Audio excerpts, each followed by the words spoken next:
I'm Lara, and life kinda threw me a curveball, but let's not jump ahead. Starting from the top, my folks ran this chain of repair shops. Dad was the brains, and Mom was the charm. When Dad passed, it was like the backbone of our family went with him.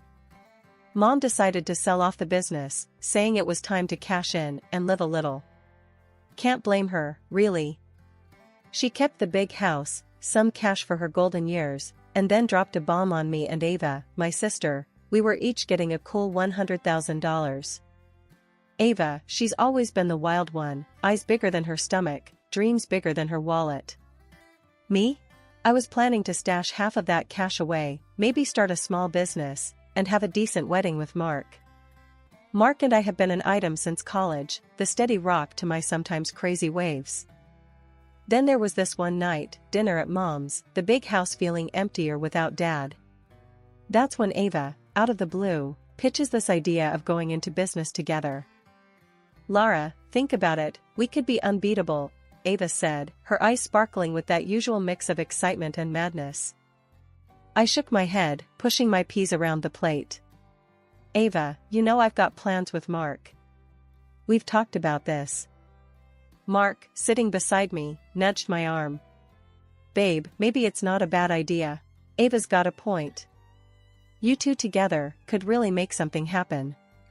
And she's your sister, she won't screw you over. Ava jumped in, seeing Mark's support as a green light. Exactly. Come on, Lara. It's now or never. We can make our old man proud, start something he'd wish he did.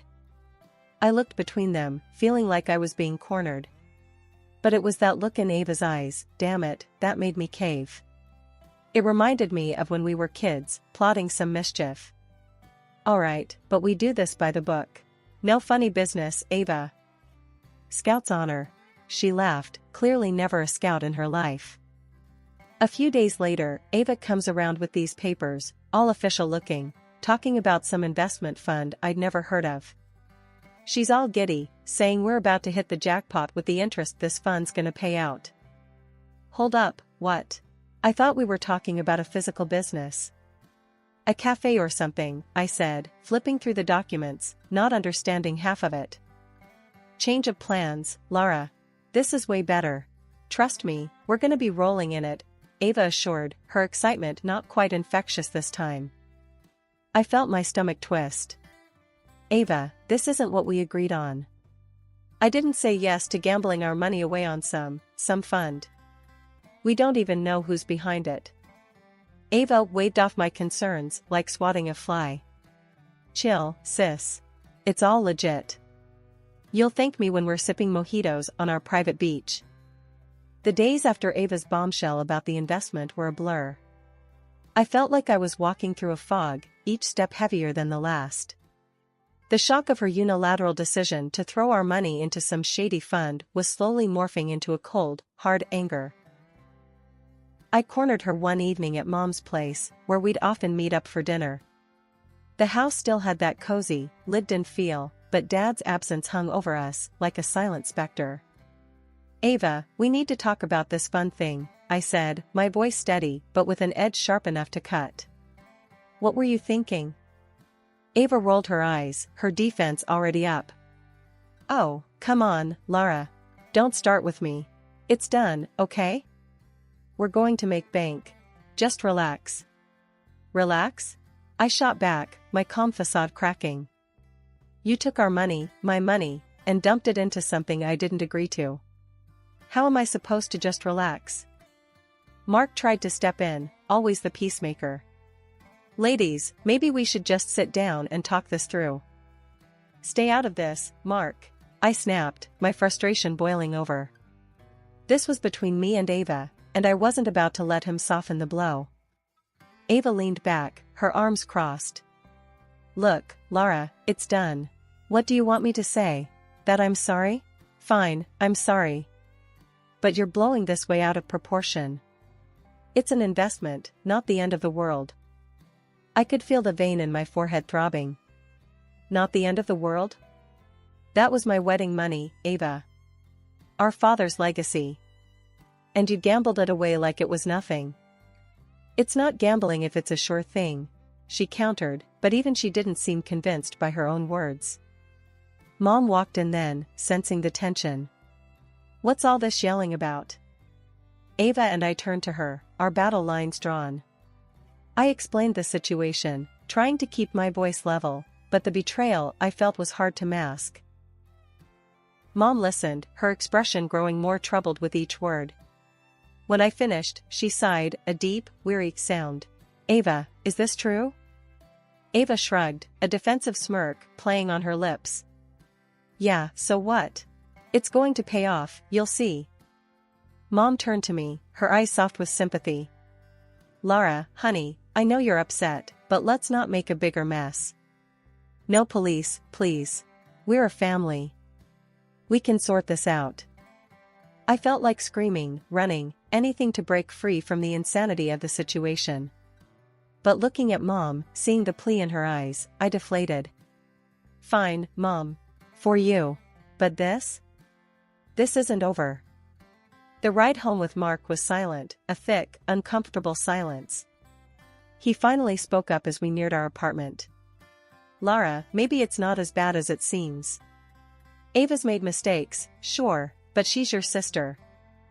I turned to him, my heart heavy. Mark, she didn't just make a mistake. She betrayed me. And for what? A quick buck? He reached over, taking my hand. We'll figure this out, Lara. Together. Okay? His words were meant to comfort, but they felt hollow.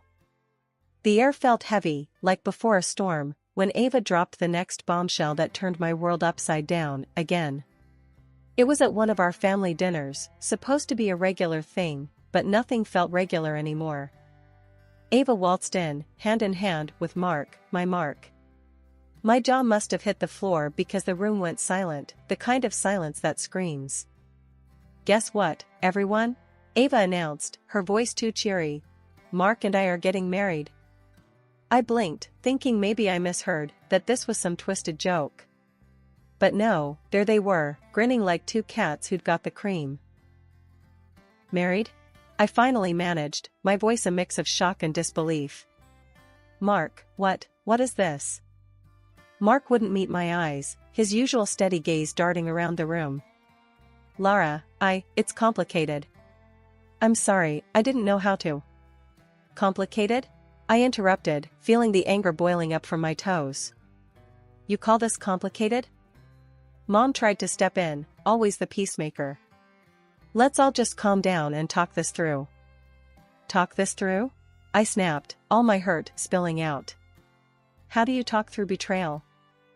Ava had the gall to look offended. Betrayal? Really, Lara? I thought you'd be happy for us. Happy? That word felt foreign, bitter on my tongue. You steal my fiancé, my future, and you want me to be happy? Mark finally spoke up, his voice low. Lara, it wasn't like that. Things just happened. Just happened? I echoed, my heart in pieces. And what, Ava? Was this your plan all along? Use my money, then take my man? Ava's eyes flashed, defensive. It's not about the money, Lara. Mark and I, we have something real. Something real, I repeated, the words tasting like ash. The room felt smaller, the walls closing in. I had to get out. I stormed out, leaving the chaos behind. The cold night didn't touch the burning rage and hurt inside me. In the following days, silence took over my apartment. Mark's things disappeared, and with them, the life I thought we'd have together. They moved away, but the pain stayed, a constant reminder of the double cross. Mom saw how broken I was and finally had a heart-to-heart with me. She was always the kind to look for peace, but even she had her limits. Lara, darling, I know it's hard. But holding on to this anger, it'll only hurt you more, she said softly, her eyes filled with a mix of sadness and determination. I just stared, too hurt to consider forgiveness. Then she dropped another bombshell, one I didn't see coming. I've decided to disinherit Ava. After all this, I can't. I'm leaving everything to you, the house, my savings. Everything. Ava and Mark, they'd chosen their path, and Mom had chosen hers, standing by me. It didn't make the betrayal any less painful, but it was a reminder that not everything was lost. I still had Mom, and in that moment, it was enough to start picking up the pieces. After the dust settled with Ava and Mark's betrayal, life felt like a series of motions, without emotion. But, as they say, time also heals, or at least it scabs over the wounds enough so you can start to move on. I threw myself into work, into renovating the big house Mom left me. It was during one of those long days, covered in paint and sawdust, that I met Ethan. He was a friend of a friend, showed up offering to help with some heavy lifting. I must have looked a mess, but Ethan, he just had this easy smile that made you want to smile back, even if you'd sworn off happiness. "Need a hand with that?" he asked, nodding towards a bulky piece of furniture I was eyeing like an enemy. "I've got it," I said, stubborn as ever, but he just chuckled and stepped in anyway. "Sure you do. And I'm the Queen of England," he joked, and despite myself, I laughed. It had been so long since I'd genuinely found something funny. Ethan was different. He wasn't trying to fix me, just there, making me laugh, lending a hand, and somehow, day by day, the house and my heart started to feel a bit lighter. We'd take breaks, sitting on the porch, drinking lemonade, and talking about everything and nothing. It was easy, uncomplicated, and slowly, I found myself looking forward to those moments. "You know," Ethan said one day, "I never thought I'd enjoy getting covered in paint this much." I glanced at him, splattered in various shades from our latest project. "Well, you're in good company. I think I have more paint on me than the walls." One evening, as we were watching the sunset, painting the sky in hues of orange and pink, Ethan turned to me, his expression serious for once. "Lara," he started, and I felt a catch in my breath. "I know we've been, casual friends. But I was wondering if maybe you'd like to, I don't know, see where this goes?" My heart, which I'd thought was locked up tight, suddenly felt like it might beat right out of my chest. I looked at him, really looked, and saw the kindness, the warmth. And I realized, I did want to see where this could go. "Yeah, Ethan, I'd like that," I said, my voice barely above a whisper, but it was enough. Recovery, I learned, wasn't just about moving past the pain, it was about being open to new beginnings, even when you're terrified. Ethan taught me that. He showed me that it's okay to trust again, to love, even when your past tries to convince you otherwise. Mom's passing was a blow, another wave of grief, but this time I wasn't alone. Ethan was there, his support unwavering, as we navigated the loss together. The house, once a reminder of everything I'd lost, became a home filled with love and laughter, promises of a future I hadn't dared to imagine. I was sipping my morning coffee, Ethan reading the paper across the table, when I saw it. An email from a name I didn't recognize, subject line reading, "Investment opportunity awaits." Curiosity piqued, I clicked it open. The email was slick, filled with fancy terms and promising a hefty return on an investment I'd supposedly made 5 years ago. $390,000, it claimed, was sitting there waiting for me. All I had to do was claim it, or better yet, reinvest with them for an even bigger payout. My heart raced, thoughts of Ava and that disastrous investment flooding back. "Ethan," I said, my voice a mix of excitement and anxiety, "you've got to see this." He peered over, his brow furrowing as he read. "This looks odd.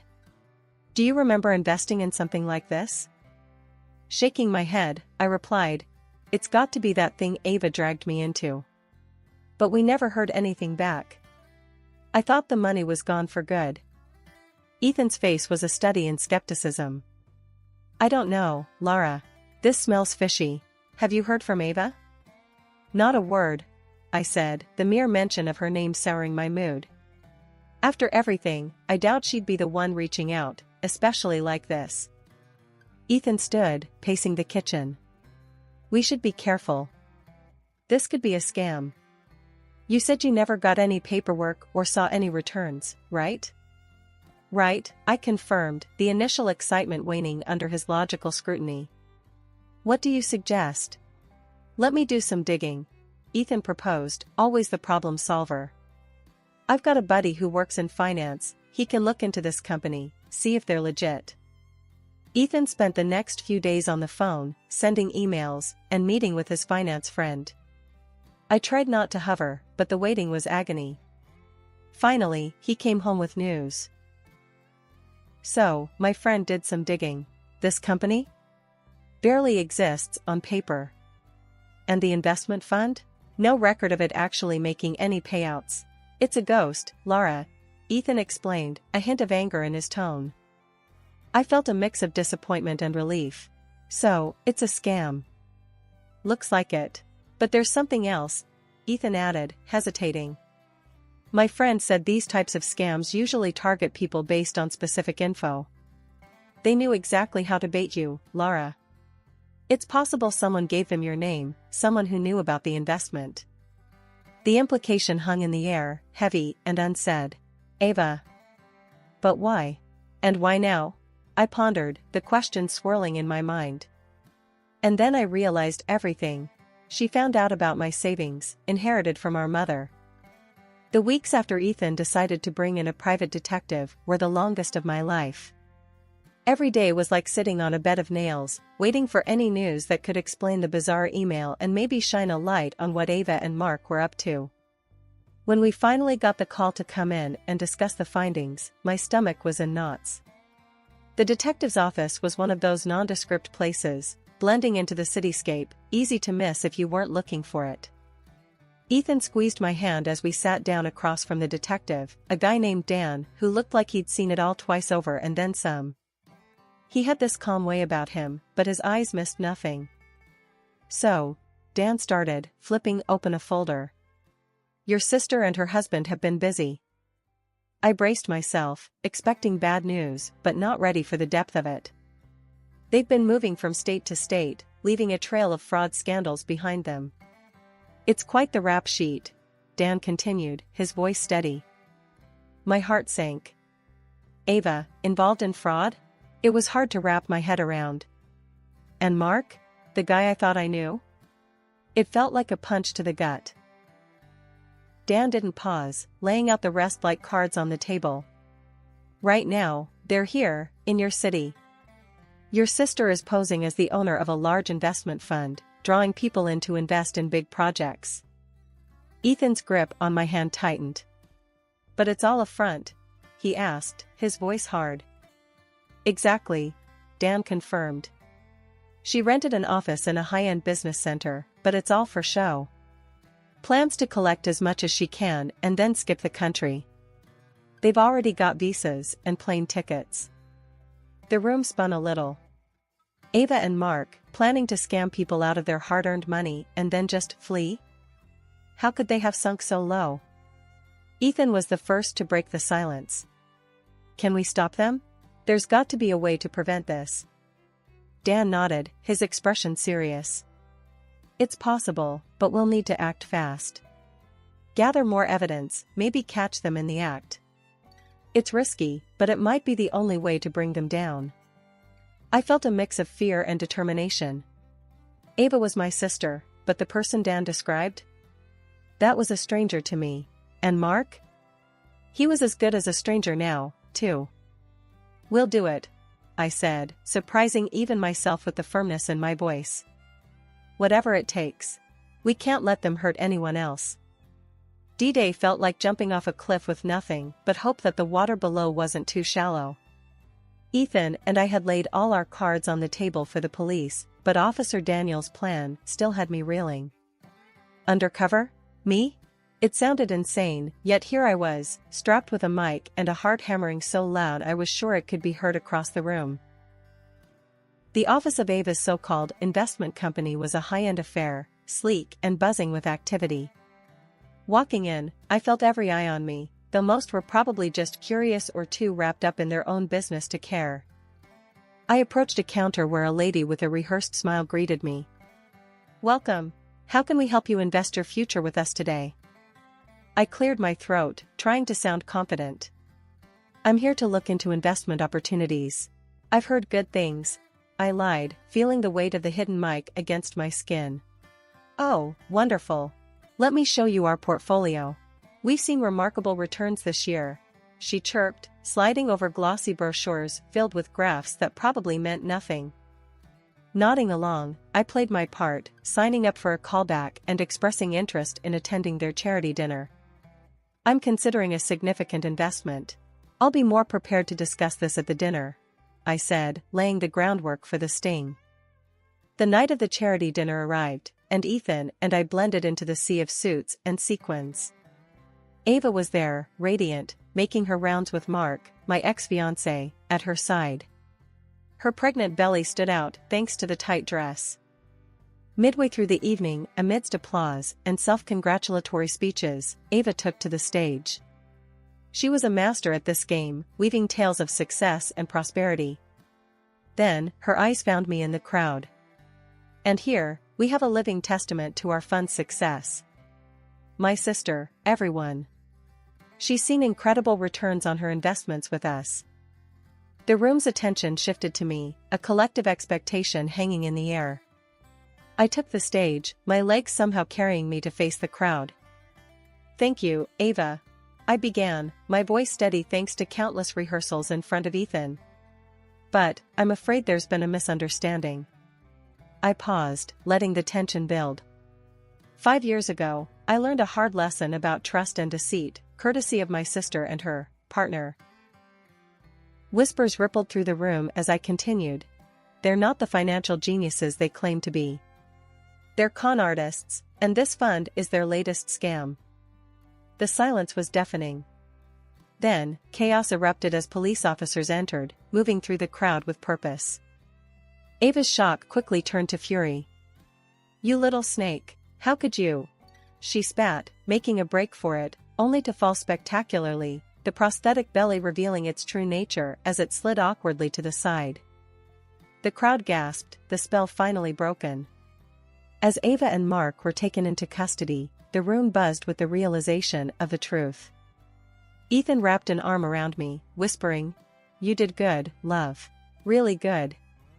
The dust finally settled after the sting operation, and the reality of Ava and Mark facing the music for their actions started to sink in. Ethan and I sat in our living room, the early morning light casting a soft glow over the chaos of the past few weeks.